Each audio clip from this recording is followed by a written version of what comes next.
It's Tuesday, January 26th. I'm Lucy Steiner. And I'm Sam Cedar. Which of these stories will you be talking about today? You've heard the words before, but this time is a big one. Amazon Union.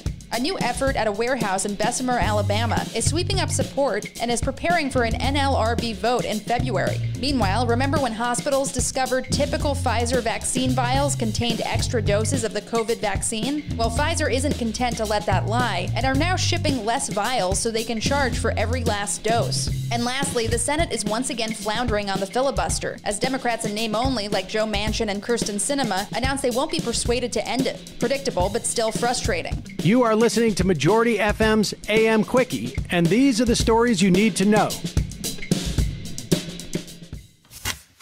Remember this city, Bessemer, Alabama. In a few months, it could take a permanent place in the history of organized labor, as warehouse workers at an Amazon fulfillment center there gear up for a full NLRB election to unionize close to 6,000 employees at the location. The fight for unionization at Amazon's notoriously brutal warehouse facilities has been ongoing across the country for years, but the Bessemer Group is about as close as anyone's come thus far. That's in the face of an avalanche of corporate union busting, as is Amazon's custom. Still, this week the workers got a big boost, the official endorsement of the NFL Players Association. The workers are attempting to join the Retail, Wholesale, and Department Store Union, which worked with them clandestinely out of a Fairfield inn so the Amazon bosses wouldn't catch on back in the summer. Here's where things are at now. The prospective union got over 2,000 of the warehouse's 5,800 or so workers to sign cards saying they wanted to vote on a union. That was enough to get the NLRB involved, even in late December when Trump's anti-worker goons were in charge. If you remember, one of Biden's first acts as president was to fire the NLRB's head lawyer because the guy was a Trump flunky who sided with Uber in a big worker classification case. So now the Amazon crew in Bessemer has a more sympathetic team at the top of the NLRB. That's good because the election is coming up. The NLRB announced that voting will begin next month and continue through March, mostly by mail. It'll be the first vote for an Amazon union since 2014, when a small group of tech workers in Delaware voted against one.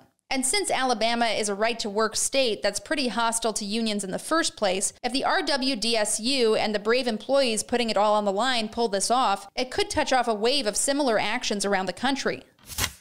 One of the best small miracles to come out of the largely dysfunctional rollout of the coronavirus vaccine was the discovery that Pfizer's vials of the substance actually contained more doses than scientists thought. That discovery let doctors get more doses into arms faster, although they were often slowed down by overzealous restrictions as to who they could give it to. But Big Pharma is always gonna Big Pharma, so you can guess what happens next.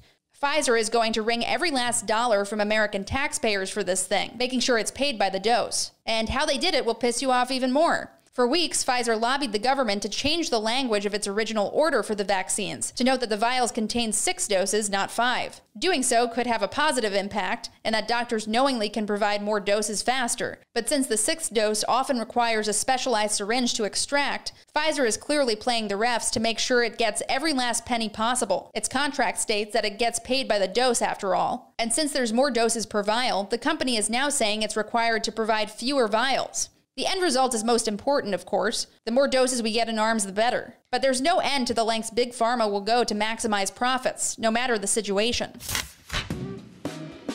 Hey, Majority.fm's AM Quickie is fueled by JustCoffee.coop.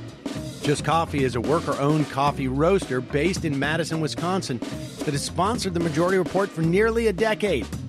Check out their collection of fair trade roasts, including our own Majority Report blend. And regardless of what you order, receive 10% off of your order when you use the code MAJORITY at checkout. All shipping, of course, is free. That's coupon code MAJORITY at justcoffee.coop. And finally, you've heard it before and you'll hear it again. Democrats are floundering a little in the Senate. On Monday, Democrats Joe Manchin and Arizona's Kyrsten Sinema both stuck by their previous statements that they had no interest in ending the legislative filibuster, a key provision that Minority Leader Mitch McConnell was fighting for in exchange for letting the Democrats take their committee chairship in the Senate. In reality, this is a pretty thin win for McConnell, who didn't get much besides Sinema and Manchin, proving once again that they're only sort of Democrats. When push comes to shove, the Democrats are still clearly counting on Sinema and Manchin's votes for unrelated bills, which, filibuster or not, still have a chance to get through. McConnell also backed off his hardline demand that Democrats promise to preserve the filibuster, which means they could still take what's known as the nuclear option and vote to end it with a simple majority at some point this year, provided they can finally convince Manchin and Sinema that there's no other way to get stuff done. They could, of course, have done that and just broken a promise to McConnell, but that's not the kind of hardball the Democrats usually play. Regardless, the debate for now is done, and McConnell and Majority Leader Chuck Schumer can hammer out the rest of the terms for their power-sharing agreement going forward, in which Democrats still have that prized tiebreaker vote. We'll see what they can do with it. And now, for some quicker quickies. Quicker quickie. In a new study by the University of Chicago and Notre Dame, economists found that 8 million people have been pushed into poverty in between June and December, as federal pandemic aid programs expired. In related news, Joe Biden indicated today that he was open to putting income thresholds on the next stimulus check that gets sent out. Just what we need. More arbitrary cutoffs for relief. But hey, there's more. Biden did say that he was moving forward to replace notorious racist Andrew Jackson on the $20 bill with Harriet Tubman. As many progressives pointed out, the best possible situation would be sending every American about 100 of those bills each month. The Oregon GOP took the wild but also incredibly predictable step today of officially putting a rubber stamp on Capitol storming conspiracy theories, passing a formal resolution calling the attack a so-called false flag perpetrated by leftists in order to impeach Donald Trump. Surprising that they're the first ones to do it, but we'll certainly get more of the same.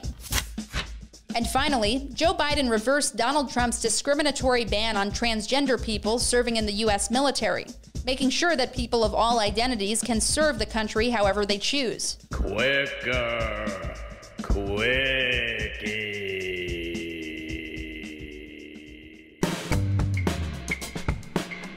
That's it for the Majority Report's AM Quickie today.